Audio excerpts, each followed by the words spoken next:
नमस्कार। आप देख रहे हैं बोले भारत और यूपी की बात। मनीष के साथ में आपका बहुत स्वागत है। यदि मिडिल क्लास को खाने की टेबल पर दिक्कत हुई तो समझ लीजिए कि सरकार गई। एक बार फिर से भारतीय जनता पार्टी की सरकार, जो कि केंद्र में भी चल रही है और यूपी में भी चल रही है, ऐसी ही दिक्कतों का सामना उसे करना पड़ सकता है। वो इसलिए क्योंकि सिलेंडर के लिए, घरेलू गैस के लिए लोगों को न सिर्फ दर दर की ठोकरें खानी पड़ रही हैं, बल्कि गर्मी की तपती धूप में उन्हें घंटों लाइन में भी खड़ा रहना पड़ रहा है। ये किल्लत कब दूर होगी, लोगों की मुश्किलें कब आसान होंगी, इसकी कोई समय सीमा भी तय नहीं है, क्योंकि ये तो निर्भर कर रहा है ईरान और अमेरिका के बीच चल रहे युद्ध पर। अब ये लड़ाई कितने दिनों तक खींचेगी, इसका कोई पुरसा हाल तो है नहीं। ऐसे में लोगों को गैस सिलेंडर के लिए ये दिक्कतें दिनों दिन बढ़ती ही जा रही हैं। और हम इसलिए कह रहे हैं कि यदि मिडिल क्लास को खाने पीने में दिक्कत हुई तो सरकार पे गहरी चोट लगेगी, क्योंकि ऐसा पहले देश में हो चुका है। 1998 का दौर आपको याद होगा, तब प्याज की कीमतों ने आसमान छू लिया था। 4-5 रुपए किलो बिकने वाली प्याज 50 से लेके 100 रुपए किलो तक भारतीय बाजार में बिकी थी। 1998 में प्याज की कीमतों में ऐसी आग लगी कि भारतीय जनता पार्टी दिल्ली का चुनाव बुरी तरीके से हार गई, और उसे सिर्फ हार ही नहीं मिली, बल्कि दिल्ली में दोबारा सरकार बनाने के लिए उसे लंबे 27-28 साल का इंतजार भी करना पड़ा।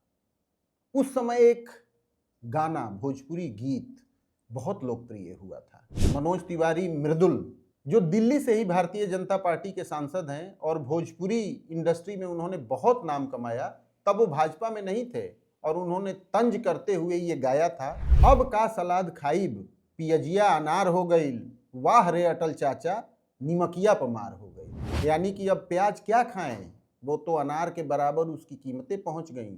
और उस समय चूंकि केंद्र में अटल बिहारी वाजपेयी की सरकार चल रही थी, तो मनोज तिवारी ने ये तंज करते हुए कहा था कि वाह रे अटल चाचा, अब और क्या खाया जाए, क्योंकि तब नमक के बारे में भी अफवाह उड़ी थी और लोगों ने 50-50 किलो नमक का स्टॉक कर लिया था कि देश में नमक की कमी हो गई। उसके कुछ दिनों बाद केंद्र में भी चुनाव हुए और शाइनिंग इंडिया का नारा बुलंद किया गया, और उसके बाद एनडीए की सरकार चली गई, अटल बिहारी वाजपेयी की सरकार चुनाव हार गई। तो प्याज की कीमतों ने दो दो सरकार की बलि ले ली। अब एक बार फिर से वैसी ही स्थिति समाज में देखने को मिल रही है, और वो भी उस भारतीय जनता पार्टी के लिए जिसे यूपी में तो बहुत कुछ करना है, उसके सामने तमाम मुश्किलें भी हैं। अब उन मुश्किलों को पार करके कैसे वो तीसरी बार अपनी सत्ता रिपीट करती है, ये उसके लिए बहुत चैलेंजिंग होगा। आपको बता दें कि गैस सिलेंडर की ऐसी कमी इस समय शहरों में देखने को मिल रही है कि उसके लिए मारपीट हो रही है, उसकी सुरक्षा के लिए पुलिस लगानी पड़ रही है। शहरों में 25 दिन से पहले आप गैस सिलेंडर की बुकिंग नहीं कर सकते, और ग्रामीण इलाकों में तो ये समय सीमा 45 दिन बढ़ा दी गई है। करीब 5-5, 7-7 सौ लोगों की लाइन गैस एजेंसियों के बाहर देखने को मिल रही है। ऐसा ही हाल दिख रहा है जैसा नोटबंदी के समय दिख रहा था। तो गैस सिलेंडर की मार भारतीय जनता पार्टी को कहीं खा न जाए, इसकी आशंका दिनों दिन प्रबल होती जा रही है, क्योंकि ये समस्या भी तो दिनों दिन विकराल होती जा रही है। भारतीय जनता पार्टी की सरकार और भारतीय जनता पार्टी का संगठन तो पहले से ही मुश्किलों का सामना कर रहा है। चाहे यूजीसी के नए नियम का मामला हो, या फिर शंकराचार्य स्वामी अविमुक्तेश्वरानंद के प्रयागराज के माघ मेले में पुलिस द्वारा रोके जाने का मामला हो, या फिर ब्रजभूषण राजपूत के कैबिनेट मंत्री स्वतंत्र देव सिंह की घेरेबंदी करने का मामला हो, या फिर चीफ मिनिस्टर और दोनों डिप्टी चीफ मिनिस्टर के बयानों में अलगाव देखने का मामला हो, यानी उनके बीच पटरी न दिखने का मामला हो। इन सब समस्याओं से भारतीय जनता पार्टी कैसे निपटेगी? और भारतीय जनता पार्टी को तीसरी बार यूपी में सरकार भी बनानी है। आपको बता दें कि 2014 के बाद से भारतीय जनता पार्टी का यूपी में लगातार ग्राफ कम ही हुआ है। पार्टी की चुनावी राजनीति में कोई बहुत मजबूती दिनों दिन नहीं दिखी है। आपको इसके पक्ष में एक आंकड़ा भी बताते हैं। 2014 में जब लोकसभा का चुनाव हुआ था तो यूपी की 80 सीटों में से 71 सीटों पर बीजेपी ने जीत दर्ज की थी, लेकिन उसके अगले चुनाव 2019 में भारतीय जनता पार्टी 62 सीटों पर आ गई, यानी 9 सीटें उसकी कम हो गई। लेकिन 2024 का चुनाव तो बीजेपी के लिए डिजास्टर्स रहा। 2024 के चुनाव में भारतीय जनता पार्टी को सिर्फ 33 सीटें मिली, और 2019 के चुनाव के मुकाबले उसकी 29 सीटें गिर गई। ऐसा ही हाल विधानसभा के चुनाव में भी आपको देखने को मिल रहा है।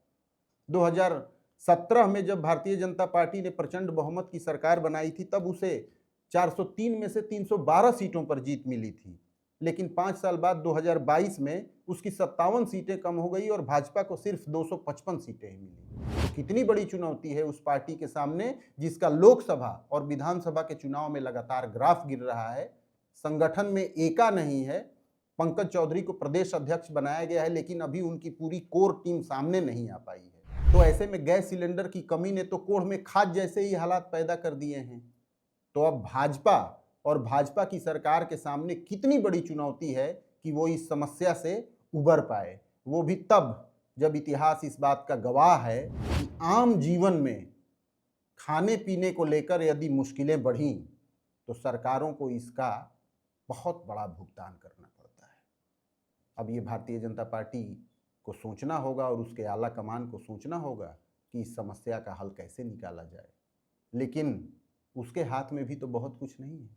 ये तो वैश्विक संकट खड़ा हुआ है और जब तक ईरान और अमेरिका के बीच युद्ध के हालात बने रहेंगे, लड़ाई चलती रहेगी, तब तक कितने दिनों तक हार्मोज स्ट्रेट बंद रहेगा इसकी कोई गारंटी नहीं है, क्योंकि जब तक वहाँ से शिप नहीं निकलेंगे, भारत में कच्चा तेल पहुँचेगा नहीं, तब तक इन सारी समस्याओं का कोई समाधान नहीं होगा। तो एक बड़ा संकट है बीजेपी के सामने कि वो इससे कैसे पार पाती है। यूपी की बात मनीष के साथ आप बने रहे, इसके लिए आपका बहुत शुक्रिया। Thank you.